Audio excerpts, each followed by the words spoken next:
Voilà, tout le système est chauffé à blanc. Hein. L'autre côté, Moïse, il est au téléphone. Nyanzou est là. Vao Richard, Matenin, Fatou Koulibaly, Victoire Koulibaly, toute l'équipe pour attendre vos réactions au téléphone 22 42 54. Pour ceux qui sont en Côte d'Ivoire et ceux qui sont en dehors de la Côte d'Ivoire, vous avez le plus 225 qui va précéder le numéro. Il est là aussi, un Crépin. Voilà, bonne journée, excellente journée, Crépin.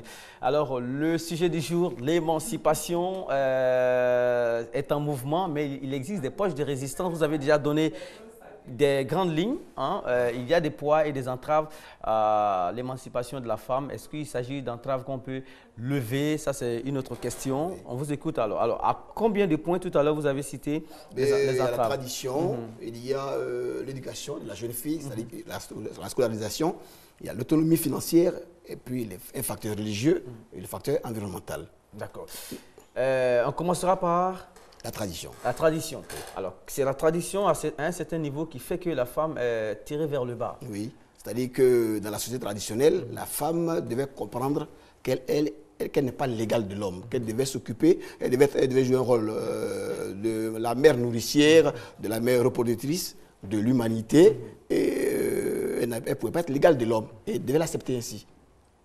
D'accord. Voilà. Mais il est temps aussi que certaines pratiques traditionnelles reculent. Je veux dire que ça en ville, ça de moins en moins court. Oui, c'est qu'aujourd'hui, avec une certaine partie, une certaine génération de femmes qui ont refusé l'abnégation, le refus de l'abnégation, de dire qu'elles ne sont pas là pour être les deuxièmes, elles veulent jouer le rôle, elles veulent être l'égale de l'homme aussi. Aujourd'hui, nous avons une frange de la population qui émerge, qui donne de la voix, de sorte qu'on voit beaucoup de femmes de la société et qui occupent des postes. Mais cela n'est pas suffisant. Il y a aussi les lois. Les lois ne sont pas favorables à l'insertion de la femme dans la société. Vous voyez vous-même les postes que les femmes occupent. Non, c'est peu. Aujourd'hui, la restriction a baissé. Les femmes sont à beaucoup de niveaux. Hein. Il y a oui, quelques... C'est en termes de pourcentage. Vous voyez, ça c'est une vue générale. Mais en termes de pourcentage, la femme n'a pas encore égalé l'homme. C'est ce qui est recherché par le pouvoir. C'est ce qui est recherché par tous les gouvernements. Dans chaque pays, on veut qu'il y ait l'égalité des sexes. Et nous avons des entraves encore. Il y a la loi, il y a la scolarisation, il y a le facteur religieux. Et les religions ont dit la femme doit être soumise. Et puis il y a une blessure naturelle lorsqu'on se réfère à la création de l'humanité, quand on dit que la femme est créée à partir Code de l'homme. de la Côte de l'homme. C'est difficile. Ça, déjà, elle prend un coup. Un coup. Oui. D'accord. Ouais. 22 42 54, vous pouvez réagir pour nous dire si l'émancipation de la femme sera pour demain ou si c'est un lointain projet ou encore si c'est possible maintenant. Oui, vous pouvez nous le dire et les raisons qui vous amènent à réagir comme ça, vous allez nous le dire. À cet instant précis, on s'intéresse surtout aux conservateurs, ce qui fait que ces personnes résistent à l'émancipation de la femme. Quelles conséquences aurait une émancipation spontanée de la femme? Vous croyez qu'un monde où on est dans l'égalité des sexes, je veux dire égalité des droits, etc., etc., vous croyez que ça peut bien fonctionner? Vous ne pensez pas qu'un train a besoin de locomotive? Non, vous voyez, plus on évolue, plus on veut créer une certaine autonomisation de la femme. Si la femme autonome, cela aide l'homme. C'est vrai que nous avons des difficultés par-ci, par-là, mais c'est une vue générale. La femme est née de Dieu aussi. Donc elle a droit à des droits. Voilà, on fait cette emphase-là. Vraiment, un jeu de mots très intéressant. Mais tout de suite, on a réagi à une dépêche de jeunes garçons concernant les employés qui étaient punis en Chine, obligés de courir sous la neige. Et pour la femme, il y a eu des traitements de faveur. Oui. Bon, en même temps, on ne va pas vouloir une chose et son contraire. Les femmes adorent aussi, à certains niveaux, les faveurs. Et certaines personnes sont amenées à favoriser la femme. Vous croyez que ça, c'est propre à rendre possible cette idée d'émancipation que l'on recherche là? C'est ce que je disais tout à l'heure. Je le disais tantôt. On veut cette évolution. Voyez, on veut cette évolution. Mais il y a des facteurs naturels, les facteurs environnementaux qui ne peuvent pas favoriser cela. Sinon, nous voulons qu'il y ait cette émancipation. Monsieur Kui est à Yopougon. Monsieur Kui, faites attention, Nyanzou, il ne faut pas qu'on écorche le nom de monsieur. Monsieur Kui est à commune de Yopougon. Bonjour. Oui, bonjour. Merci d'être avec nous ce matin sur On garde le contact. Bien réveillé quand même? Oui, parfaitement. Voilà, nous sommes très heureux, surtout avec cette pluie qui commence à venir et il fait moins chaud. Oula. Monsieur Kou est parti, 22 42 54. Oui, vous allez partir. Vous avez toujours l'occasion de nous joindre pour donner votre opinion sur la question du jour. L'émancipation de la femme est-elle une chose possible? Si oui, comment et pourquoi? Sinon, comment et pourquoi également? La liaison a été interrompue. Alors, monsieur Doukano, vous dites on veut, mais il y a des facteurs environnementaux, des facteurs naturels qui empêchent. Et ça vous conforte dans votre position Franchement, de leader. Voilà. Parce que moi, je défends la femme. Je défends la femme, cause pour laquelle je suis leur copine. Mais en même temps, c'est difficile. Mais nous le voulons. Voilà. C'est un mal nécessaire. Nous voulons que la femme soit émancipée, mais il y a trop d'entraves. D'accord, mais émancipé peut-être à certains niveaux. À certains niveaux, émancipé, je veux dire l'accès à tous les postes d'activité et à tous les postes électifs, ça par exemple, ça c'est pas compliqué. Mais l'émancipation au point d'être un pôle très solide du foyer ou un pôle de prise de décision dans le foyer par exemple, ça, c'est là que ça coince à certains niveaux. Nous sommes au deux plateaux avec M. David. David, bonjour. Monsieur David. Monsieur David, nous sommes aux deux plateaux. Monsieur David, si tout se passe bien, il doit être en direct. David? Bon, malheureusement, nous avons l'impression qu'on a un petit souci avec la liaison. Ce n'est pas bien grave. Vous pourrez toujours essayer, insister, ou dans le cas contraire, on va jouer la prolongation demain avec ce sujet-là. Alors, Doukano, quels sont les chapitres à palabre concernant l'émancipation de la femme? C'est les prises de décision. Vous voyez, on veut lui donner une certaine responsabilité dans la famille, mais l'Africain, Bon, Monsieur David va vous interrompre encore. Monsieur David. Oui. Bonjour. Bonjour. Merci d'être avec nous. On vous écoute, David, pour le sujet. Qu'est-ce qui fait qu'il y a des poches de résistance ou des entraves à l'émancipation en Afrique? Bon, ce que moi j'aimerais dire au niveau de la femme, pour l'émancipation de la femme, il faudrait qu'il n'y ait plus d'inégalité entre la femme et l'homme. Normalement, la femme doit prendre des décisions à partir du foyer, à partir de tout ce qui est comme décision dans la vie de l'homme, pour que la femme puisse avoir sa place dans le milieu social. Aujourd'hui, la femme est chargée de nous faire des enfants, d'assurer l'éducation des enfants. Et cela doit aussi lui permettre de prendre de grandes décisions dans la vie de l'homme. Oui, mais ça, il s'agit de volonté, comme le dit notre invité. Mais est-ce que dans la pratique, c'est le cas? Bon, ce n'est pas le cas parce que, comme l'a dit tout à l'heure notre frère Campus, il y a une déchirure à partir de la création.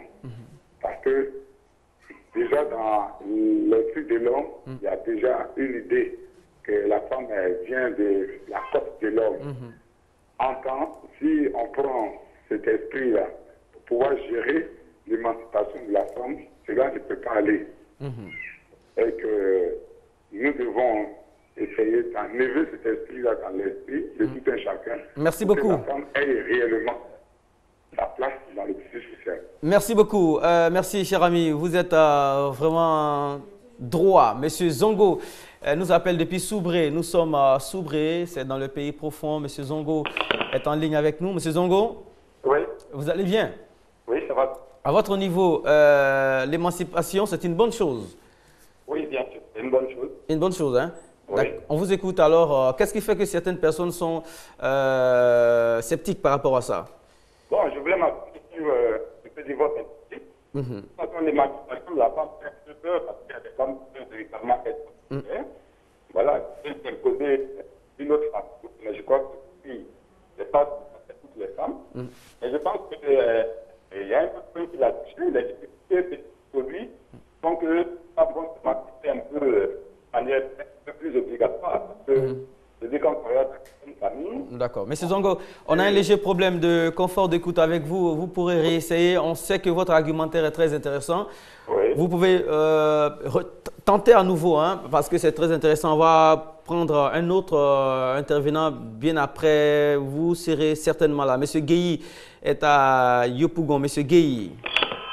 Monsieur Guéhi, 22 42 54, l'émancipation de la femme. Quelles sont selon vous les entraves à ce projet-là? On va l'appeler ainsi. Monsieur Guéhi est-il là? Monsieur Guéhi? Il est parti. Alors, Mana Campus ou Docanon Francis, hein, c'est selon. Oui. C'est selon. D'accord. Beaucoup de personnes se sont appuyées sur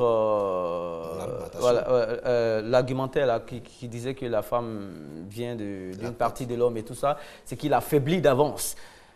Bon, Monsieur Guéhi est de retour. Monsieur Guéhi? Monsieur Guéhi?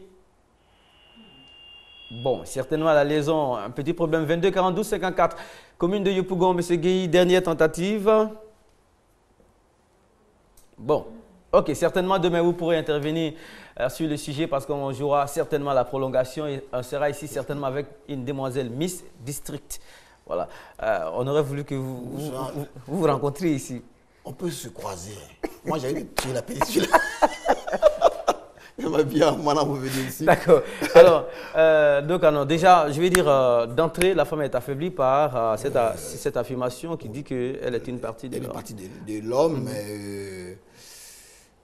Et donc, okay, on a un invité. Non. D'accord. Donc, qu'est-ce qu'on peut faire? Qu'est-ce qu'on peut faire alors pour harmoniser tout ça? Je pense que comme les causes sont connues, alors comment on peut arrondir tout cela? Mais il faut scolariser la jeune fille. Il faut arriver à autonomiser la dame. La dame. Il faut une certaine législation qui donne un certain pouvoir. Mais il y a toujours un petit blocage environnemental. Vous voyez, comme je le disais tantôt, en Afrique, on célèbre beaucoup plus la mort que la vie elle-même. Mais à des obsèques, si la dame, c'est elle qui prend les décisions en famille, puis elle va dans une famille où les coutumes ne sont pas les mêmes que chez elle, elle ne peut pas prendre une décision là. Elle va se référer forcément. Elle va dire, Georges, on dit ici, là, c'est pas comment il est fait. Ça va être difficile. Donc le regard de l'autre dans la société a un impact sociologique sur la décision de la dame. Merci beaucoup. Docanon était notre invité. Demain, on va jouer la prolongation. On sera certainement avec Miss District parce qu'on est à 2 doigts de la journée internationale de la femme. Alors, vous avez fait un essai. Cette année, vous avez sorti quelque chose, hein? Oui, j'ai sorti un album dont la promotion va commencer bientôt. Mais avant ça, tout à l'heure on parlait de l'émancipation de la femme, j'ai un grand spectacle le 26 mai au Palais de la Culture pour rendre hommage aux mamans Bonchi Bonjean, les BCBG, les mamans Mousso Yara Yara, les vraies femmes d'Abidjan. Et c'est là au Palais de la Culture. 26 mai, d'accord. Merci beaucoup, Docanon. Excellente journée. Merci. La suite, c'est avec en ligne. Nous nous intéressons ici aux artistes qui font bouger les choses autour de durant une époque donnée. Et celle qui est dans notre viseur aujourd'hui se nomme Doriane. Elle a créé le Brisé Brisé. Elle sera en ligne.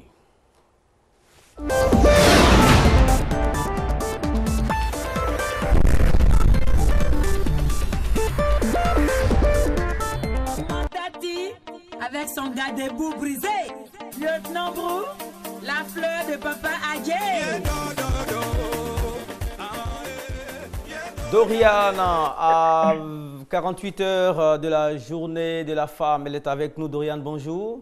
Bonjour Mohamed. Ça va bien?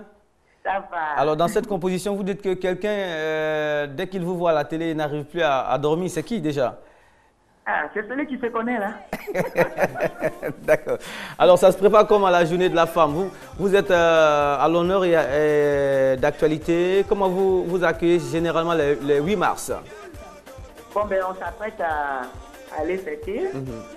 Voilà, on se rend belle et tout. D'accord. Et voilà quoi. Et alors, le Brisé Brisé, c'est votre dernière trouvaille. Les échos sont bons en ville. Et je pense que c'est un maxi single qui va vous amener tout près de votre rêve. Vraiment, ça c'est vraiment bête, c'est vrai parce qu'avec Brisé Brisé, je touche beaucoup. Et par la grâce de Dieu, vraiment, ça bouge, ça bouge. D'accord. En tout cas, on vous souhaite la meilleure des chances et surtout, restez vous-même, hein, tel que vous avez toujours été. L'on sera là certainement pour vous soutenir. Merci, mon maître. Émission réalisée par Fatou Koulibaly. Remerciements sincères à un gros bisou à Dokano. Un bisou à toi, ma chérie.